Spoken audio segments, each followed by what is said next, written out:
తెలుగు రాష్ట్రాల ప్రజలకు హైదరాబాద్ వాతావరణ కేంద్రం కీలక హెచ్చరిక జారీ చేసింది. బంగాళాఖాతంలో ఏర్పడనున్న అల్పపీడనం కారణంగా రానున్న 5 రోజుల పాటు ఆంధ్రప్రదేశ్, తెలంగాణ రాష్ట్రాల్లో భారీ నుంచి అతి భారీ వర్షాలు కురిసే అవకాశం ఉందని స్పష్టం చేసింది. ప్రజలు, రైతులు అప్రమత్తంగా ఉండాలని అధికారులు సూచించారు. హైదరాబాద్ వాతావరణ కేంద్రం విడుదల చేసిన ప్రకటన ప్రకారం 13వ తేదీన బంగాళాఖాతంలో అల్పపీడనం ఏర్పడనుంది. ఈ వాతావరణ వ్యవస్థ ఆంధ్రప్రదేశ్, తెలంగాణ, ఒడిశా రాష్ట్రాల వైపుగా కదిలే అవకాశం ఉందని అధికారులు అంచనా వేస్తున్నారు. దీని ప్రభావంతో రేపటి నుంచి 15వ తేదీ వరకు తెలుగు రాష్ట్రాల్లోని అనేక ప్రాంతాల్లో విస్తారంగా వర్షాలు కురుస్తాయని తెలిపారు. కొన్ని చోట్ల కుండపోత వర్షాలు నమోదయ్యే అవకాశం ఉందని, వర్షాలతో పాటు బలమైన ఈదురుగాలులు కూడా వీస్తాయని వాతావరణ శాఖ హెచ్చరించింది. బ్రేకింగ్ న్యూస్ చూస్తున్నాం. తెలుగు రాష్ట్రాల ప్రజలకు హైదరాబాద్ వాతావరణ కేంద్రం కీలక హెచ్చరిక జారీ చేసింది. బంగాళాఖాతంలో ఏర్పడనున్న అల్పపీడనం కారణంగా రానున్న 5 రోజుల పాటు ఆంధ్రప్రదేశ్, తెలంగాణ రాష్ట్రాల్లో భారీ నుంచి అతి భారీ వర్షాలు కురిసే అవకాశం ఉందని స్పష్టం చేసింది.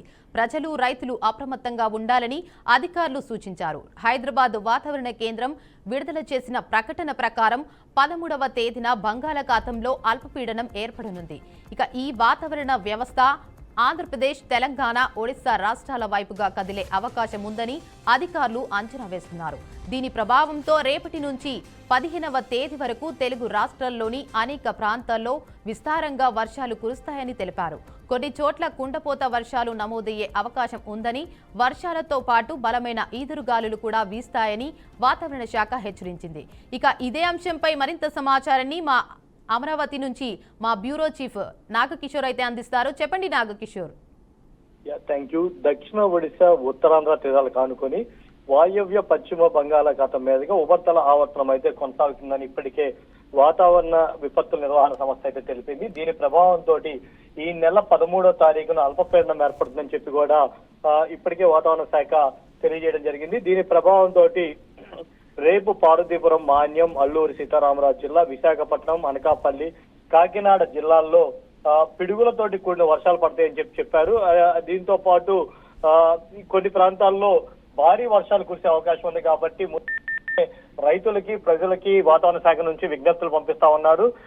చెట్ల కింద ఎవరు ఉండదు అని కూడా ఇప్పటికే సమాచారం పంపిస్తా ఉన్నారు. దీంతో పాటు రైతులు కూడా ఏవైనా పంటలు ఉన్నట్లయితే వాటికి సంబంధించిన జాగ్రత్తలు తీసుకోవాలని చెప్పి కూడా అటు అధికార యంత్రాంగాన్ని హెచ్చరించడం జరిగింది. దీంతో పాటు ఈ రోజు సాయంత్రం నుంచే విశాఖ జిల్లా పెందుర్తి, అనకాపల్లి, అదేవిధంగా గన్నవరం గ్రామం, శ్రీకాకుళం కొన్ని ప్రాంతాల్లో కూడా ఈ వాతావరణంలో మార్పులు వచ్చే అవకాశం ఉందని చెప్పి కూడా వాతావరణ శాఖ చెప్తా ఉంది. ఇది కాకుండా తెలంగాణలోని పలు జిల్లాల్లో కూడా వాతావరణం ప్రభావంతో ఒక మోస్తరు నుంచి భారీ వర్షాలు పడే అవకాశం ఉందని చెప్పి కూడా చెప్తూ ఉన్నారు. వరంగల్లో అత్యధికంగా ఇప్పటికే 5.92 సెంటీమీటర్ల వర్షపాతం నమోదైంది. మొన్న ఈ మధ్య వచ్చిన వరదలు, అదేవిధంగా తుఫానులతోటి తెలంగాణ రాష్ట్రం అంతా కూడా అతలాకుతలమైంది. మళ్ళీ వెంటనే అల్పపీడనం ఏర్పడడంతో అధికార యంత్రాంగం కూడా వాళ్ళ రైతులందరికీ కూడా జాగ్రత్తగా ఉండాలని చెప్పి సూచనలు అయితే జారీ చేస్తా ఉన్నారు. దీంతో పాటు ఎన్డీఆర్ఎఫ్ బృందాలను కూడా సిద్ధం చేస్తున్నారు. ఇటు రెవెన్యూ యంత్రాంగాన్ని కూడా సిద్ధం చేస్తున్నారు. ఇప్పటికే కలెక్టర్లకు కూడా దీని మీద సమాచారం అందించేసి హెల్ప్ లైన్ నెంబర్లు కూడా ఏర్పాటు చేయాలని చెప్పి, రైతాంగాన్ని, ప్రజలను కూడా అప్రమత్తం చేయాలని చెప్పి వాతావరణ శాఖతో పాటు విపత్తు నిర్వహణ శాఖ కూడా సూచిస్తా ఉంది. Vijaya. Right, thank you for the update Nagakishore.